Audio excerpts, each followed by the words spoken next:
Guys, alam nyo pa ba or naalala nyo pa ba ang isang malaking sunog sa MAA Davao City noong December 23, 2017 na ang taas ng building na to ay isang BPO call center ng SSI or Survey Systems International.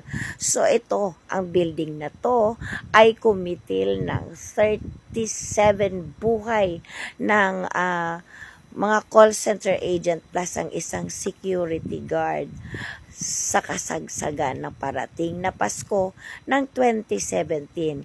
Ano daw po ang dahilan ng sunog na ito ay isang faulty wiring. Bakit? Bakit nagkaroon ng operation kahit pa alam natin may faulty wiring? Dahil di umano ay hinayaan ni the mayor then, Sara Duterte, na mag-operate kahit merong violation sa fire and building code ang NCCC mall na ito. Dahil ang pagkakaalam natin, ang may-ari nito ay LTS Group of Company or si Lim Tiansoy, isang incheck na kaibigan ni Sara Duterte na di umano malaki ang ambag noong 2016 election. Kaya mekos-mekos lang din mga igan. Hinayaang mag-operate despite of the violations.